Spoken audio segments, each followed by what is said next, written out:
여러분 반갑습니다. 정박사입니다. 다들 즐거운 연휴 보내셨습니까?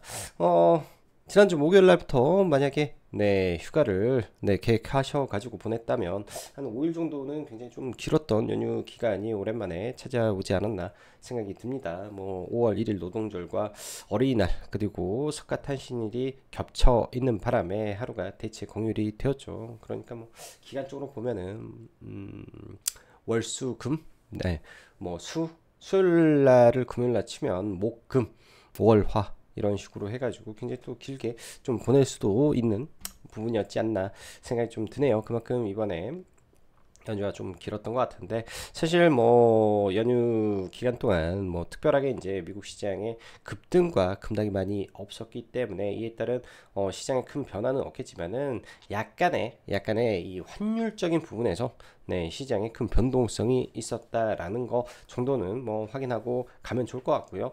현재 제가 보기에는 글로벌 증시 내에서 국내 시장의 흐름이 상당히 나쁘지 않다라고 저는 개인적으로 판단을 하고 있습니다. 그래서 실적이 나오거나 모멘텀이 살아있는 종목군들은 지속해서 조정을 보이면은 각자의 기준이 있겠지만은 눌림에서 계속 받는 전략으로 시장을 바라봐야 된다로 저는 생각을 하고 싶고요. 과거처럼 이제 그 똑같은 이유에서, 즉 예를 들어서 그런 거죠.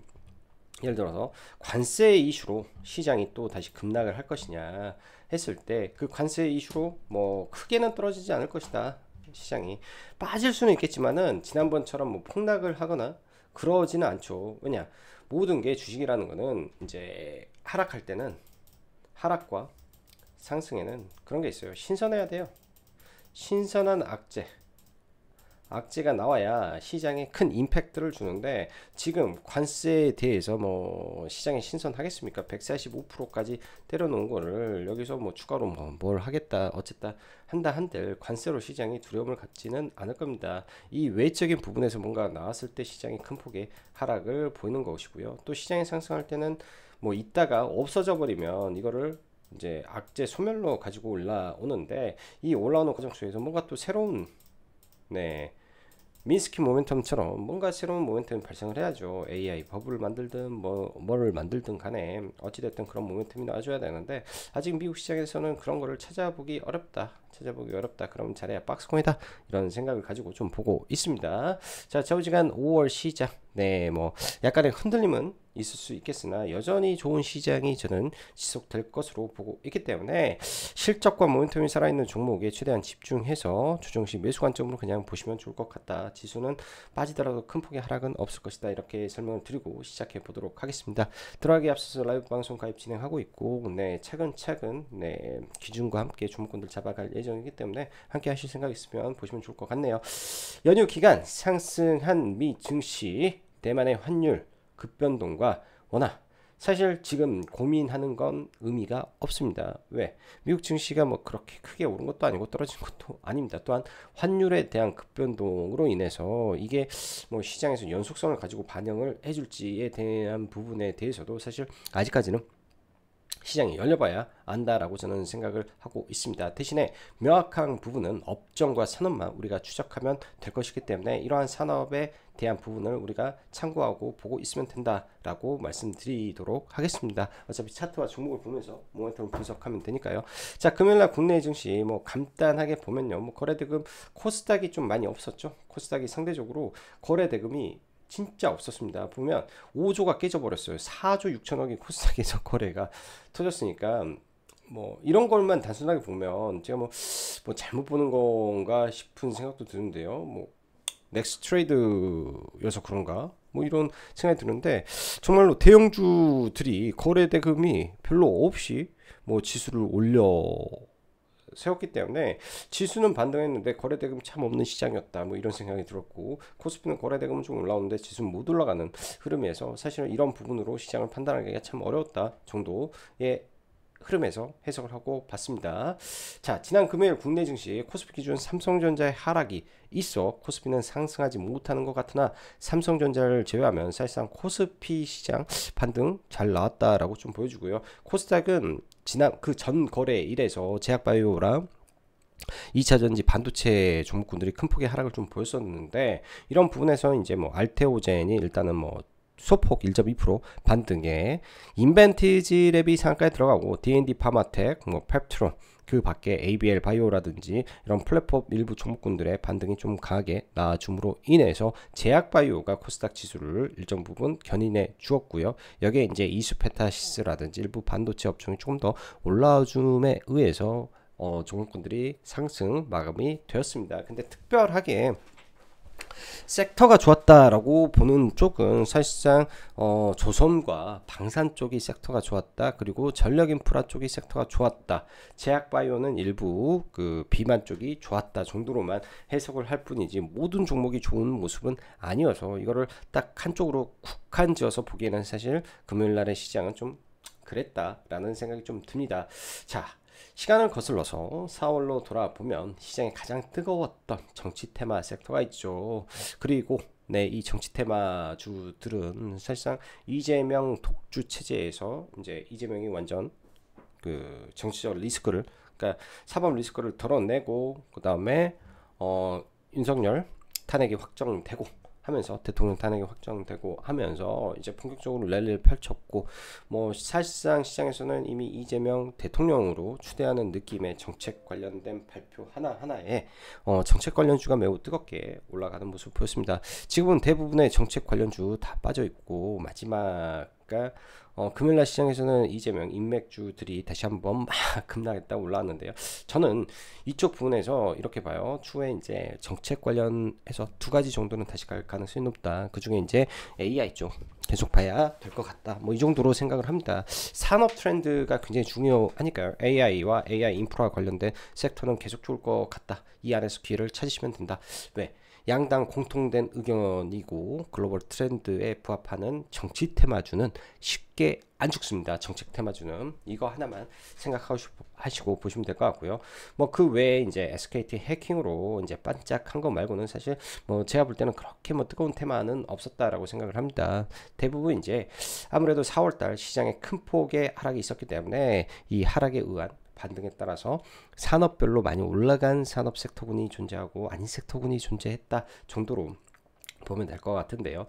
시간을 되돌려서 언제나 그렇듯 시간이 지나면 그러한 대폭락은 기회였던 게 대부분입니다. 그때 사둘 걸, 그때 살 걸, 그때 손절하지 않았더라면 하는 후회와 아쉬움이 항상 남을 수밖에 없는데요. 이 부분은 어쩔 수 없는 거라고 저는 봅니다. 인간이기 때문에 그런 거고요. 여러분들, 저는 이제 뭐 카페 말고요. 제 개인 뭐 비밀 블로그라든지 노트에는 이런 날짜가 다 표시가 되어 있습니다. 폭락의 클라이맥스의 부분들의 글들을 여러분들 모아서 한번 봐보시죠. 혹은 이런 방법도 있을 거 아닙니까? 제가 카페에다 글을 연재하고 글을 쓴 게 어느덧 한 4, 5년 된 것 같은데요. 여러분들 뭐라 해야 될까? 코스닥 차트 딱 펴놓고 시장 폭락했을 때 그 날짜에 맞춰서 제 글들을 한번 다 스크랩을 해서 연속적으로 한번 붙여놔 보세요. 제 말이 틀릴 수도 있겠지만은 그 구간에서 어떠한 행동을 하고 뭘 하고 있는지, 예? 그리고 저뿐만 아니라 그 날짜에 뭐 이런 식으로 시장을 해주는 사람들의 한결같은 공통점이 뭔지에 대한 부분을 항상 체크를 하고 한번 봐보시죠. 그러한 행동들 하나하나가 왜 중요하냐면 이제 첫째로 공포심을 누그러뜨려주고 그 공포의 시장과 반대로 할 수 있는 용기를 내기 위해서는 통계적 속성에 대한 부분을 이해해야 된다라는 것이고요. 여기에서 우리가 좀 더 나아갈 수 있는 것은 그 공포를 이길 수 있게 직접 우리의 돈이 갈아 들어가야만이 바뀔 수 있다라는 겁니다. 상상만으로, 시나리오만으로는 절대 레벨업 합수가 없기 때문에 직접 깨지더라도 이 고통 속에서 깨지는 게 여러분들이 가장 빨리 발전할 수 있고 앞으로 전진할 수 있는 길이라고 저는 생각을 해요. 좌우지간. 네. 다음에 잘하면 된다. 뭐 이런 말씀을 드리고 싶은 거고요. 그 패턴과 과정은 사실 그렇습니다. 매번 뭐 시장의 하락과 상승은 매 순간 다른 얼굴과 이유로 우리한테 찾아오는데요. 그 패턴과 과정은 거의 비슷하기 때문에 원리를 잘 이해하고 대응하면 그 단기간에 손실을 크게 줄이고 또한 큰 수익으로 계좌를 턴시킬 수 있습니다. 항상 이러한 상승 하락 이후 반등이 크게 나온 이후에 포모가 분명 찾아오는데요. 그 포모의 끝자락에서 종목군들 특히 주의해야 되겠죠. 아직은 그런 게 시장에 많이 나온 것 같진 않아요. 그래서 다행히 그게 이번에는 상호 관세라는 이름과 함께 찾아왔고, 현재는 미중 관세 협상에 대한 기대감이 지수를 다시 끌어올렸습니다. 근데 지금부터 미 증시가 더 갈 수 있을까 아닐까를 일단 판단을 해야 되는데, 저는 일단 조금 어려워 보인다라는 생각을 조심스럽게 하고 있습니다. 밑에 이제 미국 차트를 제가 조금 캡처를 좀 떠서 이렇게 해서 왔는데요. 일단 이 구간이 여러분들 보시면은 급락을 하고 급 반등을 했는데 깨지고 내려왔죠. 그럼 여기서 심리적으로 굉장히 아팠던 구간이고, 어찌 보면 여기에서 강력한 지지 구간을 구축했던 자리에서 주가가 깨졌고 N자로 빠졌던 구간이기 때문에 이런 구간을 한 방에 돌파할 수는 없다. 접고 가든 아니면 여기서 깃발을 만들어서 모멘텀이 나와서 빵 하고 들어올리든 간에 그러한 흐름이 나와줘야 되고, 필히 이 구간을 돌파하기 위해서는 여기를 넘겼다가 조정이 나와야 되는데 아직 넘기지도 못하고 약간 반등의 흐름이라면 이러한 패턴이 완성될 수가 없다로 간주를 하고 봐야 됩니다. 그래서 하나의 하나의 구간으로 엮어서 이 나스닥 종합이 18,000포인트를 강하게 돌파를 해서 18,200포인트가 안착이 된다면 미증시 조금 더 갈 수 있겠네, 혹은 조정받고 올라갈 수 있겠네 라는 생각을 해볼 수 있겠지만, 아직은 그 정도까지가 아니기 때문에 단기적으로 미증시가 조정을 받았을 때 관련해서 연동될 수 있는 쪽은 조심하고, 연동되지 않고 한국 고유의 섹터가 있다면 그쪽은 집중해서 좀 봐볼 필요가 있겠다라고 저는 시장을 설명을 드리고 싶습니다. 제가 여기다가 다 적어놨나? 모르겠네요. 좌우지간. 왜? 국내 증시는 제가 봤을 때는 좀 더 느낌상 그래요. 느낌상 국내 증시는 좀 더 올라갈 것 같은데 우리나라 시장이 좀 더 셌기 때문에 그런 생각이 좀 있어서 이런 말씀을 합니다. 자, 여기는 적어놓고, 자, 지난주 금요일날 국내 시장을 보면 이수페타시스라든지 SK하이닉스, 뭐 두산, 파미셀 등등의 종목군들이 좀 많이 올랐습니다. 특히 이수페타시스가 16%까지 올라오면서 단기 급등 하는 모습을 좀 보여줬는데요. 이 올라오면 240일 이평선이 있고 깨진 부분이 있기 때문에 바로 올라가기는 좀 어려울 것 같고, 근데 금요일날 들어온 수급이 강해서 좀 밀리더라도 이런 기준선을 돌파한 자리에서는 뭐 지지가 되지 않겠냐 이런 생각이 좀 들고요. 이 종목은 지지가 좀 되지 않겠냐. 그래서 뭐 지지되는 구간들 뭐 대충 선정해서 뭐 35,000원 구간 지지되는지 금요일날 봐야 될 것 같고, 그나마 이제 두산이라든지 AI 가속기, AI 관련된 섹터들은 시장 대비해서 반등이 굉장히 잘 나온다 정도 느낌이 듭니다. 그래서 파미셀, 두산 함께 가고 있고 이수페타시스가 함께 가고 있구나 정도 생각이 들고요. AI 데이터 센터가 뜨겁게 움직이는 가운데 전력 인프라도 나쁘지 않네 라는 생각이 좀 들기 때문에 전력 인프라도 같이 봐야 되고, 여기서 막간을 이용해서 사실 이번에 미국 시장이 반등할 때 있죠. 반등할 때 시장 대비 강했던 종목군도 몇 개 안 됩니다. 넷플릭스 신고가를 친 거고, 팔란티어 급락 이후에 거의 신고가 근처까지 올라갔다가 실적 발표 이후에 좀 밀리는 거고, 그 다음에 전력 인프라 쪽에서는 GE 베르노가 여기까지 올라왔기 때문에 사실상 거의 회복을 한 거고요. 그렇게 따지면 전력 인프라와 AI 팔란티어, 그 다음에 넷플릭스, 그리고 뭐 피테크 중에서는 뭐 마이크로소프트가 거의 올라온 거지, 엔비디아도 아직 회복을 못했지 않습니까? 그렇기 때문에 엔비디아라든지 이런 쪽은 아직 회복을 못했구나, 테슬라가 회복을 못하면서 2차전도 아직 답이 없구나, 그 다음에 뭐 마이크론 테크놀로지 못 올라왔으니까 삼성전자 답이 없구나, 브로드컴 못 올라왔으니까 뭐 이런 AI 그 뭐라고 하죠? 아이식이라고 해야 되나? 뭐 개별 칩 갑자기 생각이 안 나는데, 팹리스 관련해서도 답이 없겠구나 뭐 이런 생각이 좀 많이 드는 거죠. 그렇기 때문에 조심해서 볼 섹터와 아닌 섹터를 구분해서 보는 지혜가 필요한 시점이다 라고 보여집니다. 여기까지가요. 자, 그리고 지난주 금요일날 강했던 그 반도체 섹터와 전력 인프라를 말을 했는데요. 일단 효성중공업을 저는 현재로서는 가장 탑픽으로 좀 보고 있고, 이 구간이 뚫리게 되면 지금 차트를 K로 해서 좀 보는 게 좀 좋은 것 같은데, 보면 이 앞에 음봉이 있죠. 51만 3천원과 52만 5천원이 뚫리면 이 종목은 급등해서 신고가를 보러 갈 가능성이 높습니다. 사실 지난달부터, 그러니까 작년에 천억을 들여서 증설을 한 부분들이 이제 본격적으로 반영이 될 것이고, 반영이 돼서 뚫리게 되면 이 구간이 뚫릴 텐데, 유럽의 이제 비중이 큰 전력 인프라인데 스페인 이슈가 터졌기 때문에 유럽발 이슈가 더 크게 부각이 나중에 될 수도 있어요. 여기가 뚫리게 되면 신고가로 갈 수 있는 전력 인프라의 현재로서는 대장이다. 현재로서는 대장이다라고 보여지고요. 산일 전기도 참 좋긴 한데 역배열 구간에서 올라오기 때문에 아무래도 위에 저항이 많은 구간이고, 현대일렉도 대장 주기는 하나 저항이 많은 구간이기 때문에 효성 중공업의 신고가를 노리는 전략이 어떨까라는 생각이 듭니다. 그리고 일진전기도 마찬가지로 나쁜 구간은 아니에요. 구간적으로 나쁜 구간은 아닌데 일단 저항을 잘 해소하는 부분도 중요한 것 같다. 이 정도 생각이 들고요. 자, 인벤티지 랩부터 제약바를 좀 보는데요. 금요일날도 인벤티지 랩을 좀 강조를 했는데 못 샀습니다. 아침에 이제 하는 순간 바로 돌파 나오고 상한가로 바로 직행해서 이런 구간에서 따라 살까 하기도 했는데 끝내는 못 샀고요. 일단 이렇게 급등을 했기 때문에 이 종목은 매매 거래 정지가 될 거고요.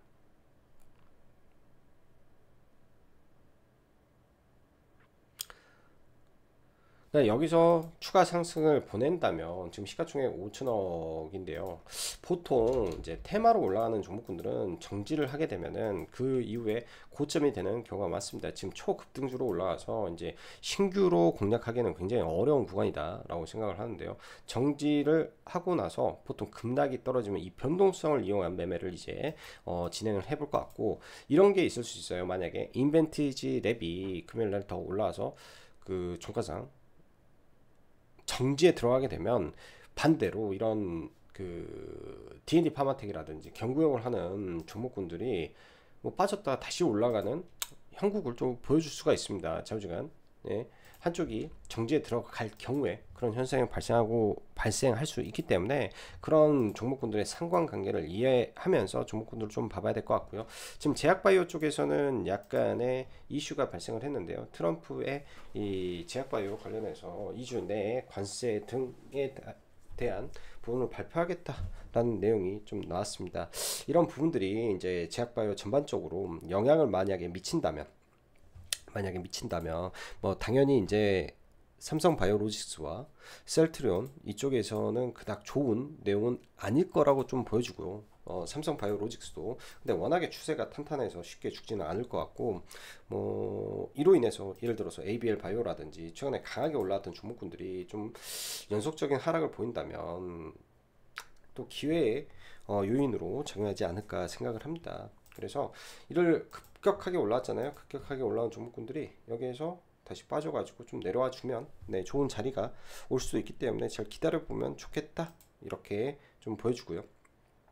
제약바이오는 이렇게 보여주고, 자, 금요일날 원전 수출에 대한 기대감을 가지고 시가의 추가적인 상승이 좀 나왔었죠. 뭐 한정기술과 뭐 BHI와 뭐 일부 종목군들. 근데 워낙에 BHI 그 다음에 두산 에너빌리티가 선제적으로 사실 주가가 상당히 많이 올라왔고 5월달에 본계약 체결을 앞두고 아무래도 사전적으로 주가가 올라왔다 보니까 약간 시장에서는 세런 느낌으로 좀 마무리가 되지 않았나 이런 생각을 합니다. 저희도 그 수요일날 네, 한정 기술을 좀 담아가지고 넘어왔었는데 조금 아쉽더라고요. 아침에 이제 뭐 추가적으로 거의 10% 가까이 좀 올라와서 반등의 이제 직전 고점이죠. 74,000원에 매도를 하면서 저는 이제 그 구간에서 전량 매도를 좀 하면서 좀 마감을 쳤는데요. 79,000원이 미리 걸어 놓고 매도를 해가지고 뭐 상관은 없는데, 이 종목으로 네, 약간 또 뭐 당한 분도 있지 않을까 그런 생각이 좀 듭니다. 아침에 이제 너무 빠른 흐름이 좀 있었는데요. 사실 이렇게 종목이 움직인다면 사실 뭐 익절가를 잡고 본다든지 아침에 9시에 땡 했을 때 이런 대량의 음봉이 나오는 거를 확인하고 진 여부를 고민을 해야 되지 않나 생각이 듭니다. 저도 그날은 한전산업도 아침에 이제 원전주에 관심을 가지고 좀 보긴 했었으니까 한전산업도 함께 매매를 들어가긴 했는데요. 아침에 이제 뭐 이거는 마킹이었고 밑에서 좀 사서 반등에 잘 팔고 여기서 물량 모아가지고 올라올 때 청산하고 밑에서 좀 더 받았는데 마지막은 거의 손절로 나왔기 때문에 빠른 손절이 만약에 안 됐으면 이거는 단기간에 큰 손실을 봤을 수도 있었을 것 같다, 이런 생각이 듭니다. 그래서 최근에 시장 보면은 미리 3방향, 그러니까 이러한 의미 있는 그 저항 구간에서의 이 돌파가 나오지 않았을 때는 빠른 판단과 함께 대응을 해야 리스크 관리가 될 수 있다, 이렇게 생각이 들고요. 좌우지간 이번 그 체코 수주 관련해서 사실 가장 시계열이 빠른 거는 한정 기술이 맞습니다. 왜냐하면 설계 자산이고요. 이로 인한 그 실적 반영분이 거의 두산 에너빌리티와 비슷한 상황에서 만약에 이게 하나가 체결되고 그 이후에 또 다른 모멘텀이 붙는다면은 대형주 안에서 시가총액이 2조 4천억짜리이기 때문에 다시 한번 올라갈 수 있지 않을까 생각을 하고 있어서 월요일 날, 그러니까 내일 아침에 반응을 좀 지켜볼 것 같네요. 바로 매매는 하지 않을 건데 반응을 좀 지켜보고 어떻게 해야 될지 좀 고민해 볼 것 같습니다. 그리고 IT 반도체에서 딥시크의 R1이 5월달 공개를 앞두고 있는데요.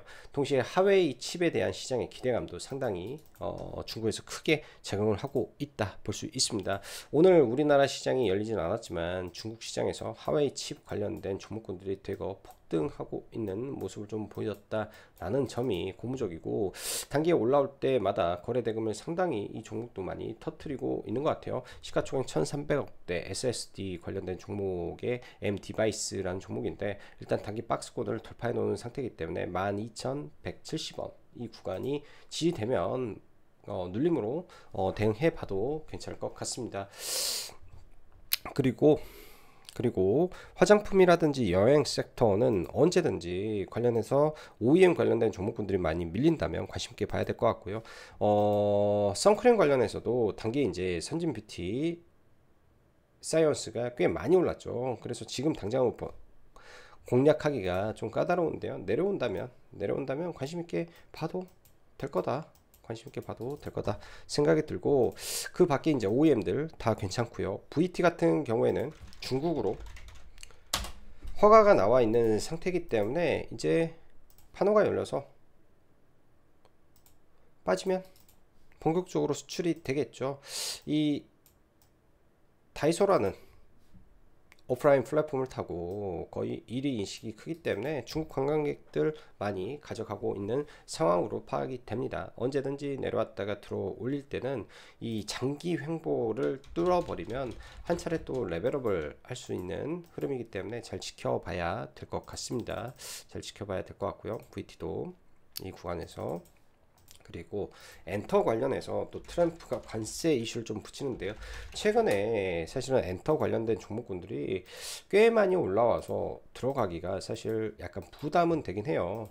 대신 이쪽 같은 경우에는 종목군들이 보면 하나의 추세를 타고 가죠. 예를 들어서 21선 근처라든지 최대한 이평선에 붙여서 이평선과 이격이 떨어졌을 때는 매수를 하지 말고 이평선과 이격이 좁혀졌을 때만 종목군들을 관심 갖고 보면 좋을 것 같습니다.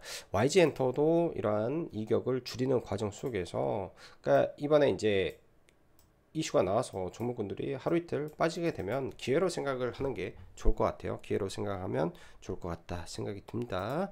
자, 오늘도 영상 시청해 주셔서 감사하고 여기까지 짱박사였습니다. 다들 남은 연휴 즐겁게 보내세요. 감사합니다.